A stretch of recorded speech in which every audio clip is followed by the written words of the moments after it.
Hey everyone, it's me Anjali Verma and welcome to my channel. So this is the second part for the important questions of surface chemistry. अगर तुम लोगों ने first part नहीं देखा है so link मैं description box में provide कर दूंगी, डायरेक्टली जाके तुम लोग वो भी देख सकते हो. Right the main reason for stability. अभी हमने देखा था ना ब्राउनियन मूवमेंट, बट इसके साथ साथ ना कहीं charge is also responsible for the stability of the colloidal sol. तो मेन रीजन पूछा गया है तो तुम ब्राउनियन मूवमेंट लिख सकते हो.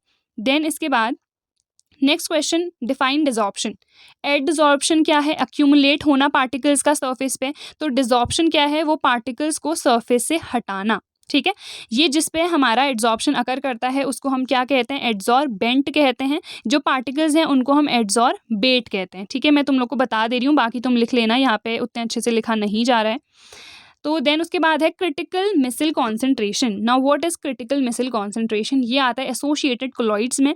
तो एसोसिएटेड कोलॉइड्स क्या होते हैं? ऐसे हमारे सब्सटेंस जो कि अगर मैंने उनका कम कॉन्सेंट्रेशन लिया है सो इन दैट केस तो वो इलेक्ट्रोलाइट की तरह एक्ट करेंगे. बट अगर मैंने उनका हाई कॉन्सेंट्रेशन ले लिया तो वो किसकी तरह एक्ट करेंगे? वो एक्ट करेंगे कोलॉइड की तरह. ठीक है, तो एक कॉन्सेंट्रेशन बैरियर आ गया है ना कि अगर कम कॉन्सेंट्रेशन है तो वो कोलॉइड की तरह नहीं एक्ट करेगा. तो क्रिटिकल मिसल कॉन्सेंट्रेशन क्या है? ऐसा मिनिमम कॉन्सेंट्रेशन जो कि होना चाहिए for any substance to act as colloid. ठीक है, तो I hope this is clear.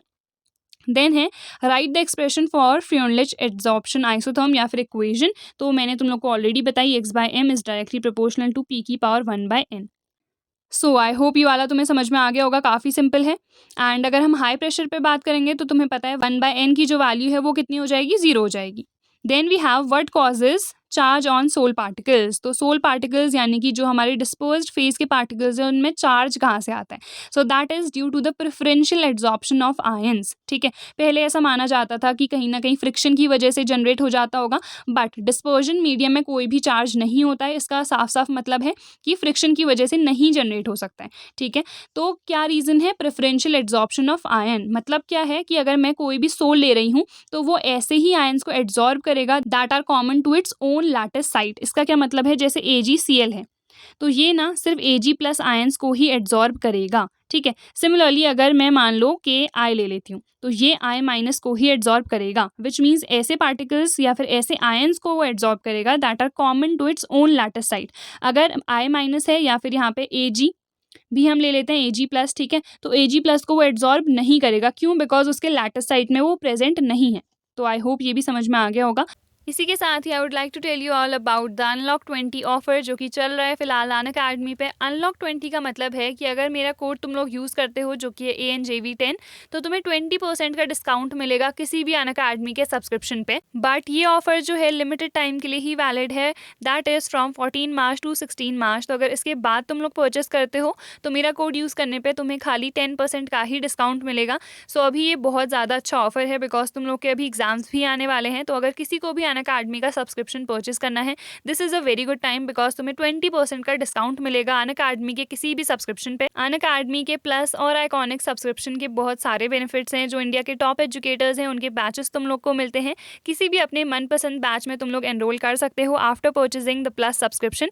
Iconic में you also get a personal mentor to guide you as well as वहाँ पे पेरेंट कंट्रोल भी होता है. तो उसका जो प्राइस है एज कम्पेयर टू प्लस थोड़ा सा ज़्यादा होता है, बट जितने भी प्लस के बेनिफिट्स हैं वो तुम्हें आइकॉनिक में देखने को मिलेंगे. तुम्हें रिकॉर्डेड क्लासेस भी मिलती हैं एंड अनलिमिटेड एक्सेस उसका होता है. सो अगर किसी को भी परचेस करना है this is the best time for you. Also if you are in class 10th और 12th CBSE बोर्ड तो तुम लोग को 46% तक का डिस्काउंट मिलने वाला है अनअकैडमी के 3 मंथ के सब्सक्रिप्शन पे. मेरा कोड डेफिनेटली यूज़ कर लेना जो कि है ANJV10.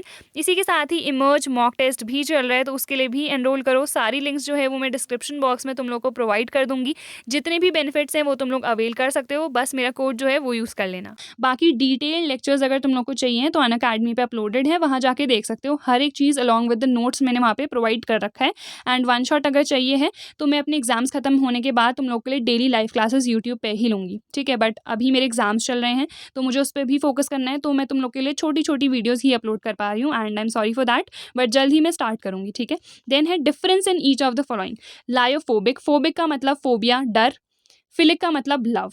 तो ऐसे हमारे कोलॉइड्स जिनमें क्या है बहुत ज़्यादा लव है, एफिनिटी है between dispersed phase and dispersion medium, because हमें पता है 2 फेजेस होती हैं ना कोलॉइड्स की, तो डिस्पर्स्ड फेज और डिस्पर्जन मीडियम में अगर बहुत एफिनिटी है तो उस केस में हम उसे क्या कहेंगे, लायोफिलिक कहेंगे। लायोफोबिक कब कहेंगे, जब उनमें कोई भी एफिनिटी नहीं है, ठीक है। डर रहा है तो ऑब्वियसली एफिनिटी तो नहीं होगी, ठीक है। डिफरेंस लिखना है तो अगर हम लायोफिलिक की बात करें तो ये टिंडल इफेक्ट शो नहीं करता है, ये टिंडल इफेक्ट शो करता है। ये स्टेबल होता है, ये स्टेबल नहीं होता है। लायोफिलिक ईजिली कोएगुलेट नहीं होता है, बट ये ईजिली कोएगुलेट हो जाता है, ठीक है। तो देयर आर मेनी डिफरेंस जो कि तुम लोग लिख सकते हो। देन आता है सोल्यूशन और कोलॉइड। तो सोल्यूशन तुम्हें पता है कैसा होता है, होमोजेनस होता है, ठीक है। एंड अगर मैं कोलॉइड की बात करूँ तो वो हेट्रोजेनस होता है, बिकॉज इसमें 2 फेजेस होती हैं। तो ईजी है, आई होप समझ में आ गया होगा। देन है define the following, protective colloid, multi molecular, macromolecular, associated. Protective, lyophilic जो होता है ना, उसकी एक बहुत अच्छी प्रॉपर्टी होती है कि लायोफोबिक को वो बचा सकता है। तो हमें बचाना किससे है, बचाना है from the electrolyte, because electrolyte जो है कोएगुलेशन कर देता है किसी भी कोलॉइड का। तो अब तुम्हें अगर ये चीज़ें समझ में नहीं आ रही है ना, तो तुम डिटेल लेक्चर्स देख सकते हो। अगर तुमने चैप्टर पढ़ रखा है तब तुम्हें इंपॉर्टेंट क्वेश्चन समझ में आ रहे होंगे, ठीक है। अगर नहीं समझ में आ रहे हैं तो अनअकैडमी पे जाके डिटेल लेक्चर देख लेना, ठीक हो गया। तो प्रोटेक्टिव कोलॉइड क्या है, जो लायोफिलिक कोलॉइड है वो ही हमारा प्रोटेक्टिव कोलॉइड है, जो कि एक लायोफोबिक कोलॉइड को बचाता है फ्रॉम एन इलेक्ट्रोलाइट। क्यों बचाना है इलेक्ट्रोलाइट से, बिकॉज इलेक्ट्रोलाइट अगर उसमें आ गया तो वो कर देता है उसका कोएगुलेशन, ठीक है। देन है मल्टी मॉलिक्यूलर कोलॉइड। तो मल्टी का मतलब छोटे छोटे पार्टिकल्स जो हैं आपस में इकट्ठा होते हैं। तो इसका क्या मतलब है, जो मेरे छोटे छोटे पार्टिकल्स हैं ना, इनका साइज होता है 1 नैनोमीटर से छोटा। अब हमें पता है अगर 1 नैनोमीटर से छोटा होगा तो कोलॉइड तो वो नहीं है। तो ये पार्टिकल्स क्या करते हैं, इकट्ठा हो जाते हैं, एग्रीगेट बना देते हैं। मतलब एग्रीगेट का मतलब ग्रुप बना देते हैं, ठीक है। अगर वर्ड लर्न नहीं होता है तो ग्रुप लिख सकते हो। तो ये एग्रीगेट बनाते हैं, ग्रुप बनाते हैं, जिसकी वजह से जो पार्टिकल साइज है अब वो हो जाता है हमारा बड़ा, ठीक है। 1 नैनोमीटर से बड़ा उनका साइज हो जाता है, ठीक हो गया। तो आई होप ये समझ में आ गया होगा तुम्हें। ये एरोज आई थिंक थोड़े से गड़बड़ मैंने कर दिए हैं, कोई बात नहीं, उसे इग्नोर करना। जो मैं बोल रही हूँ वो लिख लेना, ठीक है। मतलब जो पार्टिकल साइज है, जैसे अगर मैं पार्टिकल साइज की बात कर रही हूँ तो वो बड़ा है 1 नैनोमीटर से, ये हम लिखेंगे, ठीक है। एंड अगर मैं छोटा लिख रही हूँ तो हमारा जो पार्टिकल साइज है वो 1 नैनोमीटर से छोटा है, इस तरह से, ठीक है। आई थिंक मैंने साइंस गलत बना दिए थे, कोई बात नहीं, इग्नोर। बाकी आई होप समझ में आ गया होगा मैं एग्जैक्टली क्या बताना चाह रही हूँ। देन है मैक्रो मॉलिक्यूलर। मैक्रो का मतलब बड़ा। तो जो पार्टिकल हैं वो ऑलरेडी बड़े हैं, they are big enough to fall into the colloidal range, ठीक है। एसोसिएटेड मैंने ऑलरेडी तुम्हें एक्सप्लेन कर दिया। ऐसे कई सारे सब्सटेंस होते हैं जो लो कॉन्सेंट्रेशन पे इलेक्ट्रोलाइट की तरह एक्ट करते हैं, बट हाई कॉन्सेंट्रेशन पे वो एक कोलॉइड की तरह एक्ट करते हैं, ठीक है। तो इन्हीं को हम कहते हैं एसोसिएटेड कोलॉइड।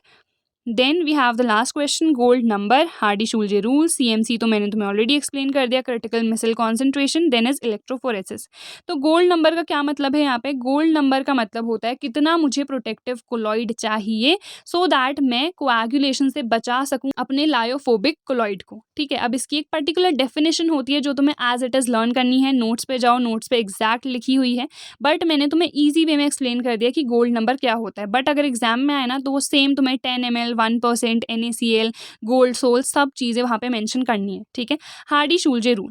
हार्डी-शुल्जे रूल स्टेट करता है greater the valency of the flocculating ion greater is the coagulation. मतलब क्या है, अगर ये मेरा आयन है कोएगुलेटिंग आयन, ठीक है, तो यहाँ पे Mg2+ ले लेती हूँ एंड Na+ ले लेती हूँ, ठीक है। तो देखो वैलेंसी सबसे ज़्यादा किसकी है, इसकी है, तो ये सबसे ज़्यादा कोएगुलेशन करेगा। और ये किसका कोएगुलेशन कर रहे होंगे, ऑब्वियसली एक नेगेटिवली चार्ज सोल का, बिकॉज मैंने तुम्हें एक्सप्लेन करा कि ऑपोजिटली चार्ज को अगर मैं मिला दूँ सो इन दैट केस कोएगुलेशन होगा।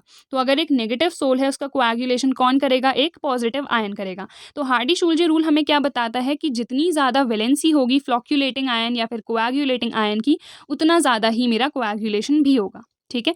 देन सीएमसी ऑलरेडी एक्सप्लेन कर दिया। इलेक्ट्रोफोरेसिस। तो इलेक्ट्रोफोरेसिस क्या होता है, इसका मतलब होता है अगर मैं एक यू शेप ट्यूब मैंने ले ली है, यहाँ पे मैंने मान लो नेगेटिव सोल ले लिया है, ठीक है, एंड यहाँ पे मैंने लगा दिए हैं अपने एनोड और कैथोड। तो ये किधर को मूव करेगा, ये ऑपोजिटली चार्ज इलेक्ट्रोड की टुवर्ड्स मूव करेगा, है ना। So electrophoresis is the movement of the charged particles towards oppositely charged electrode, ठीक है। तो जैसे नेगेटिवली चार्ज है तो जो पार्टिकल्स हैं वो पॉजिटिव इलेक्ट्रोड की टुवर्ड्स जाएंगे, यानी कि एनोड के टुवर्ड्स। एंड सिमिलरली अगर मैं यहाँ पे पॉजिटिवली चार्ज हमारा सोल लूँगी तो वो नेगेटिवली चार्ज इलेक्ट्रोड के टुवर्ड्स जाएगा। तो आई होप इसमें जितने क्वेश्चंस हमने करे हैं सारे तुम लोग को समझ में आ गए होंगे एंड डिटेल्ड लेक्चर्स मैं जल्द अपलोड करूँगी यूट्यूब पे भी। बाकी अगर तुम्हें अर्जेंट चाहिए है तो अनअकैडमी पे जाके तुम लोग देख सकते हो। So that's all for today's video. I hope this was useful. Don't forget to like, share and subscribe to my channel and I see you guys in the next video.